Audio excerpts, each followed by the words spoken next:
ফের উত্তপ্ত কেশপুর। রাতের অন্ধকারে বিজেপি কর্মীদের বাড়িতে হামলার অভিযোগ। ঘটনার তৃণমূলের দিকেই আঙুল তুলছেন বিজেপি কর্মীরা। ঘটনার জেরে তীব্র চাঞ্চল্য কেশপুর ব্লকের আনন্দপুর থানার বাগপোতা গ্রামে।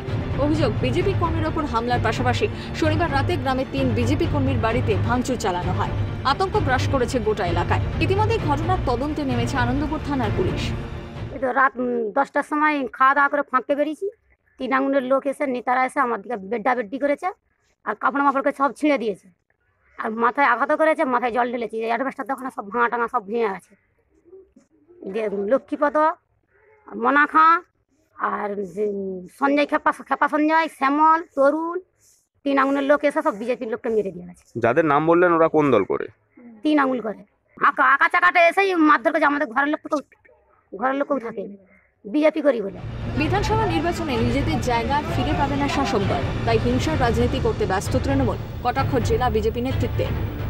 হ্যাঁ, গতকাল রাত্রে আমাদের 6 নম্বর অঞ্চলের বাগপাতা গ্রামের ভারতীয় জনতা পার্টির এক কার্যকর্তা বাড়িতে খাওয়া দাওয়া করেছিল। ওই সময় বাড়িতে কোনো ছেলেরা থাকেনি, মেয়েরা খাওয়া দাওয়া করেছিল।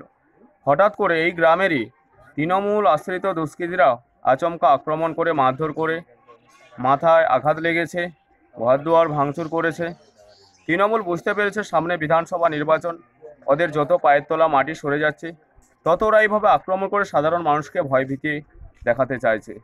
তবে তৃণমূল কংগ্রেস বুঝতে পেরেছে যে সামনে বিধানসভায় আমাদের অস্তিত্ব থাকবে না, তাই ভয়ভীতি দেখিয়ে মানুষকে কাছে টানা যায়নি, এটাই তার প্রকৃত প্রমাণ। তবে এই ঘটনার প্রসঙ্গে কোনো প্রতিক্রিয়া পাওয়া যায়নি তৃণমূলের পক্ষ থেকে। তবে সব মিলিয়ে আসার কথা, কেশপুরে পৌঁছেছে এক কোম্পানি কেন্দ্রীয় বাহিনী। বিভিন্ন এলাকায় রুটমার্চ শুরু করেছে তারা। কেন্দ্রীয় বাহিনীর তৎপরতায় কি নির্বাচনের আগে শান্তি ফিরবে কেশপুরে, উঠছে প্রশ্ন। Bureau report, Calcutta television network.